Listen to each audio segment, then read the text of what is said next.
Then dito naman mga boss, ito mga boss, ito pala yung design ng drafting table mga boss. Tapos na po tayo. Kailangan na nating lihain ng mano-mano.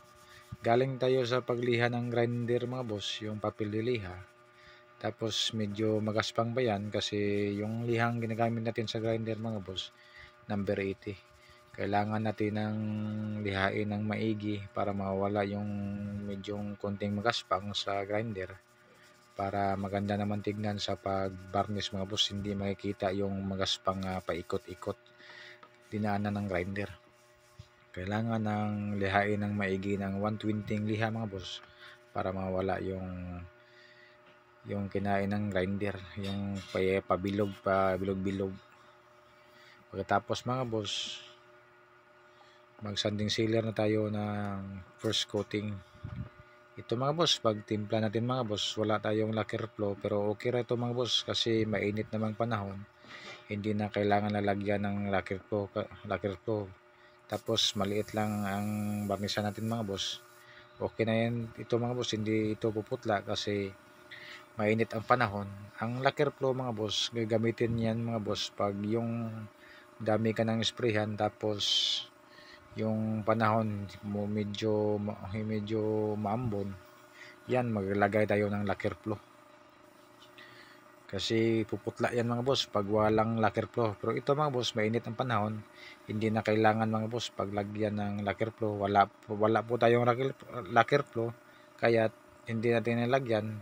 Pero yung panahon pangit mga boss, lalagyan din ng lacquer flow kasi pangit yung pag-spray mga boss, hindi kikintab yung kulay niya ng grano ng kahoy pagkat walang lacquer flow. Puputla kasi. Ito mga boss, nakikita nyo mga boss yung grano ng kahoy, magandang tignan mga boss. Basta matandang kahoy mga boss, yung grano niya nagkasalungat, maganda tignan. Ito mga boss, wala itong kulay mga boss.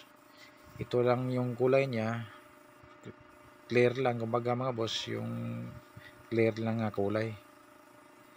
Ito mga boss, pagkatapos natin pag sanding mga boss, patuyuin natin. Then pagkatapos lihain natin mga boss ng 400 nga liha.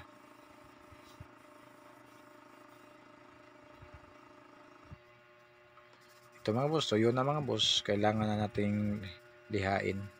Pero itong kahoy mga boss, hindi ito daming himulmul, kani yung kumbaga mga boss, yung magaspang.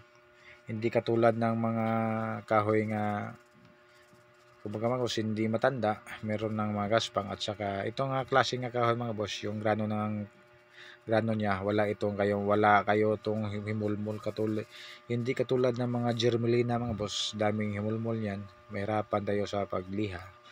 Ito mga boss, dali lang itong lihain kasi kumbaga mga boss, tigas nga kahoy ito mga boss kasi matanda na nga kahoy, wala mga himulmul. Ito mga boss, pagkatapos ito mga boss, mag-sprayhan natin ulit ng sanding sealer, then patuyuin, liha na naman. Ito lang yung procedure mga boss, dalawang patong sa pagsanding. First nga pagsanding mga boss, yung una patuyuin, lihain, tapos sanding ulit, patuyuin, lihain, tapos kulay ka na. Pagkatapos magkulay mga boss, sanding, tapos lihain, tapos top coat na. Yan ang procedure mga boss sa pag-varnish. Hindi yung dire-diretso, kailangan ng pagliha at saka dalawang bisis na pagsanding. Color, tapos sanding ulit, liha. Ito mga boss, naghalo na tayo ng top coat, itong Hudson mga boss.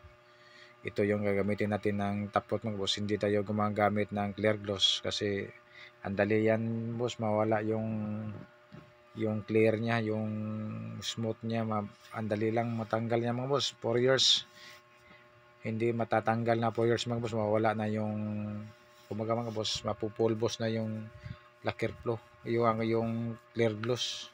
Hindi katulad ng mga Hudson mga boss nga ang tanggal, ang matagal mawawala mga angkintab. Ito mga boss, niliha natin ulit mga boss ng 400 nga liha para pagtapot natin wala na yung magaspang at saka smooth na pag paghaplos natin sa kamay mga boss, smooth na smooth, basta walang magaspang. Nilihaan natin para sigurado tayo mga boss. Ito mga boss, ang top coat natin mga boss, dalawang patong din. Medyo patutuyuin natin, no?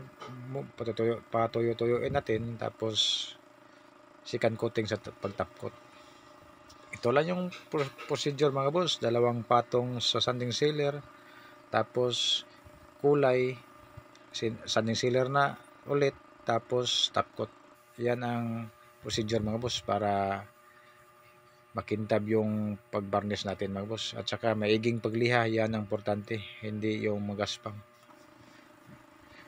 Hanggang dito lang mga boss. Maraming salamat mga boss. Follow, like, and share mga boss sa ating daily works at sa YouTube channel mga boss, Toledo Birch Carpentry. Maraming salamat.